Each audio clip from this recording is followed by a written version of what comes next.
A warm welcome to you all. This is Debt Market Series episode 3.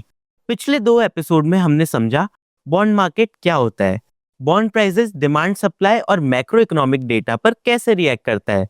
लेकिन bond investing सिर्फ return का game नहीं है, हर bond investment के साथ कुछ रिस्क भी आता है। आज हम डिकोड करेंगे बॉन्ड मार्केट में इन्वेस्ट करते वक्त कौन से की रिस्क समझने जरूरी है। A warm welcome sir. पिछले एपिसोड में हमने समझा बॉन्ड मार्केट का स्ट्रक्चर और मैक्रो इकोनॉमिक फैक्टर्स का इम्पैक्ट। आज अगर कोई इन्वेस्टर्स बॉन्ड में इन्वेस्ट करना चाहता है तो उससे कौन कौन से मेजर रिस्क समझने जरूरी है। दिव्यांशु, जब भी हम पोर्टफोलियो कंस्ट्रक्शन करते हैं तो वेल्थ मैनेजमेंट में हम डेफिनेटली एसेट एलोकेशन की इंपॉर्टेंस बहुत ज़्यादा रखते हैं। हाँ सर। और इसीलिए हम उसमें इक्विटी, डेट, गोल्ड सबके proportion depending on the risk हम रखते हैं। अब फिक्स इनकम हम अपने पोर्टफोलियो में इसलिए ऐड करते हैं सो दैट कि वो आपको स्टेबिलिटी प्रोवाइड करे, एक स्टडी रिटर्न्स आपके पोर्टफोलियो में वो प्रोवाइड करें। अगर उसमें हम रिस्क लें तो डेफिनेटली एडवाइजेबल नहीं है कि आप वहाँ पर रिस्क को इग्नोर करें। तो वहाँ पर हमें कुछ ऐसे की रिस्क हैं जिसे डेफिनेटली ध्यान देना चाहिए और उसके बाद ही हमें फिक्स इनकम में, चाहे वो थ्रू म्यूचुअल फंड करें, चाहे आप डायरेक्ट बॉन्ड में इन्वेस्ट करें, उनकी रिस्क को समझते हुए ही करना चाहिए। और इस एपिसोड में हम उन सारे की रिस्क की बात करेंगे। तो सर क्या आप एलैबोरेट कर सकते हैं कि कौन कौन से टाइप के की रिस्क होते हैं। बिल्कुल। अगर मैं मेजर 4-5 रिस्क की बात करूं तो हम इंटरेस्ट रेट रिस्क से शुरू कर सकते हैं। Interest rate risk, duration risk, credit risk, liquidity risk, inflation risk.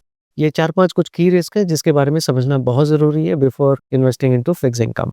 तो सर अपन इंटरेस्ट रेट रिस्क से स्टार्ट करते हैं कि क्या होता है, वो एलैबोरेट करते हैं थोड़ा सा। इंटरेस्ट रेट रिस्क को हम 2 तरीके से समझ सकते हैं। एक तो आज हम एक बॉन्ड में इन्वेस्ट करते हैं जिसकी आपको YTM 7.5 की मिल रही थी, और कंसीडरिंग कि कुछ महीनों बाद आरबीआई अपनी पॉलिसी में 50 बेसिस पॉइंट से रेट हाइक कर देता है। वही 7.5 का बॉन्ड अब 7.5 का बॉन्ड आपको 8% में मार्केट में मिल रहा होगा।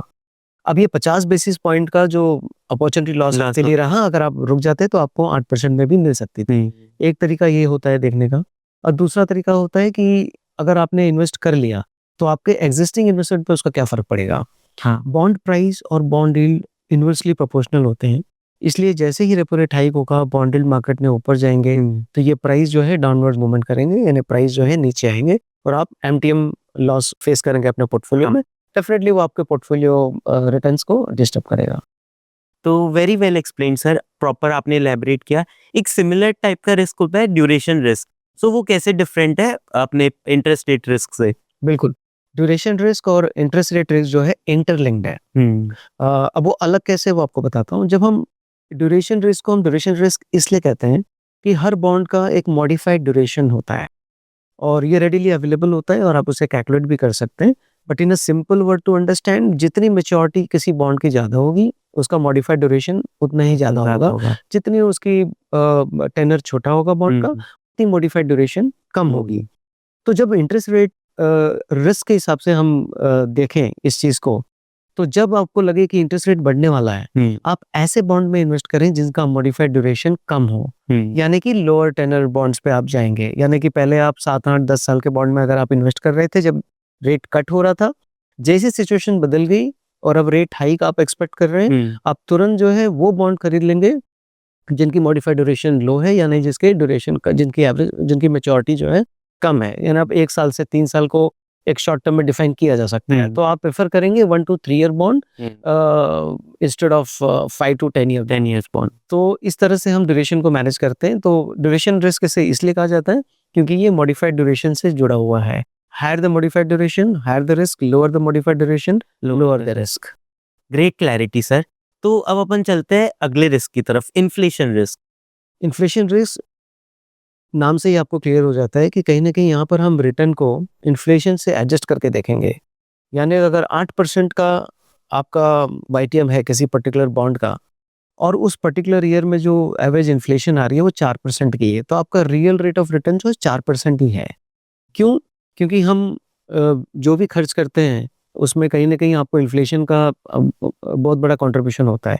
तो किसी भी पोर्टफोलियो के रिटर्न को अगर आपको देखना है सो उसे इन्फ्लेशन एडजस्ट करके ही देखा जाना चाहिए। और यही रीज़न है कि आपने सुना होगा इक्विटी के बारे में कि कोई अगर एसेट क्लास है जो इन्फ्लेशन को बीट कर सकता है तो वो इक्विटी है।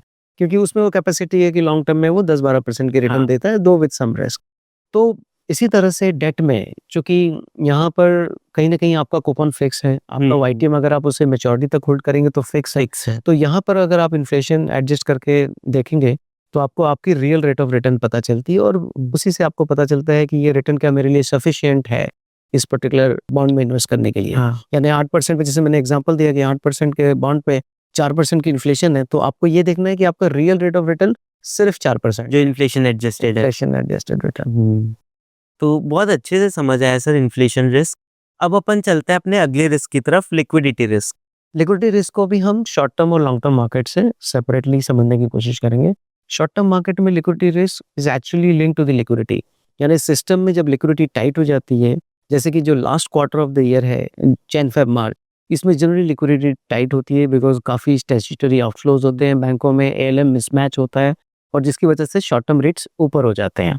और हम देखते हैं कि बैंक हाई रेट्स पे सीडी इशू कर देते हैं, और उसी को फॉलो करते फिर कॉमर्शियल पेपर्स, उसका कहीं ना कहीं कॉमर्शियल पेपर भी जब मार्केट में आएंगे तो उनको भी मैच करना पड़ेगा उस पर्टिकुलर रेट को।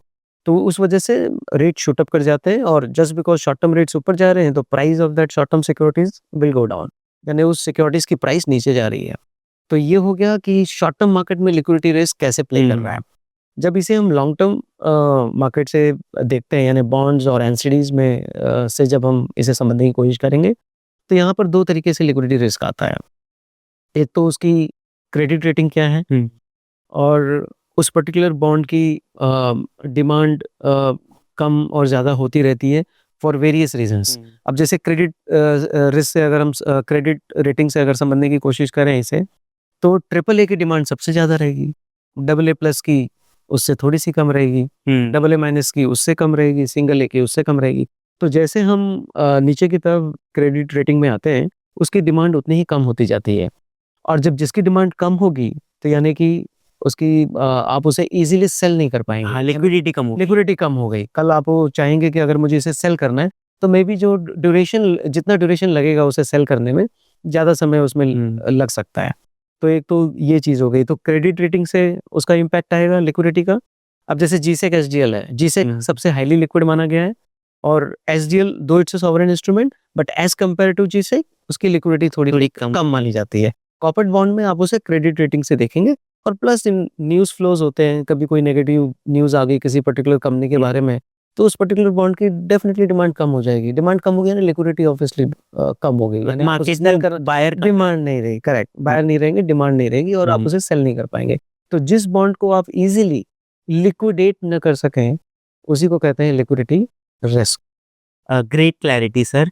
अभी मैंने सुना है कि सबसे इम्पोर्टेंट जो रिस्क है वो क्रेडिट रिस्क होता है, तो आप थोड़ा सा उसको इलैबोरेट करिए। क्रेडिट रिस्क बहुत ही इंपॉर्टेंट रिस्क है बॉन्ड मार्केट में। जब भी हम बॉन्ड मार्केट में किसी भी बॉन्ड में इन्वेस्ट करें, तो उसके क्रेडिट रेटिंग को देखना बहुत ज़रूरी है, क्योंकि ये रेटिंग ही बताता है कि रिस्क ऑफ डिफ़ॉल्ट कितना है, हाई है, मॉडरेट है, लो है। तो जैसे कि अगर हम क्रेडिट रेटिंग को समझना चाहें, तो शुरू होती है ट्रिपल ए से, हाँ, फिर डबल ए पे आती है, सिंगल ए पे आती है, फिर ट्रिपल बी, देन डबल। सो जैसे जैसे आप रेटिंग नीचे की तरफ आएंगे, द रिस्क ऑफ डिफ़ॉल्ट वहाँ पर बढ़ता चला जाता है। और इसीलिए बहुत इंपॉर्टेंट है कि हम बॉन्ड मार्केट में बॉन्ड में इन्वेस्ट कर रहे हैं और उसके रिस्क ऑफ डिफ़ॉल्ट को असेस न करें, तो डेफिनेटली ये तो सही आइडिया नहीं है। So it's a good idea कि जब भी आप बॉन्ड मार्केट में इन्वेस्ट करें, उसके क्रेडिट को बिल्कुल असेस करें, आप रेटिंग को भी देखें और रेटिंग रैशनल को भी पढ़ें। जब आप रैशनल को पढ़ेंगे तो आप अपार्ट फ्रॉम क्रेडिट रेटिंग आप अपने आप से भी कुछ अपनी पर्सनल असेसमेंट करें कि इसका रिस्क ऑफ डिफ़ॉल्ट इसमें क्या है। उसके बाद फिर कंपेयर करें कि उसकी कूपन वो क्या प्रोवाइड की जा रही है उस पर्टिकुलर बॉन्ड में। जब आप कन्विंस हो जाएं कि इस पर्टिकुलर रिस्क पे ये कूपन जस्टिफाइड है, तो ही इन्वेस्ट करें, अदरवाइज अवॉइड करें। Thank you so much sir. आपने सारे रिस्क को बहुत क्लियरली एक्सप्लेन किया, बहुत एलैबोरेट करके विद एग्जांपल। प्रॉपर्ली हमारे व्यूअर्स को भी समझने में इजी होगा और वो बेटर इन्फॉर्म डिसीजन ले पाएंगे कोई भी बॉन्ड खरीदने से पहले। Thank you so much. तो बॉन्ड इन्वेस्टिंग सिर्फ कूपन रेट का गेम नहीं है। एक स्मार्ट इन्वेस्टर को समझना चाहिए interest rate risk, duration risk, inflation risk, liquidity risk, credit risk. अगर आप इन रिस्क को समझकर इन्वेस्ट करते हो तो आप बॉन्ड मार्केट में ज़्यादा इन्फॉर्म डिसीजन ले सकते हो। नेक्स्ट एपिसोड में हम डिस्कस करेंगे यील्ड कर्व क्या होता है, और उससे इंटरेस्ट रेट साइकिल और इकोनॉमिक सिग्नल्स कैसे समझ में आते हैं। तो डेट मार्केट सीरीज को बिल्कुल भी मिस मत कीजिए। See you in the next episode 4। Thank you.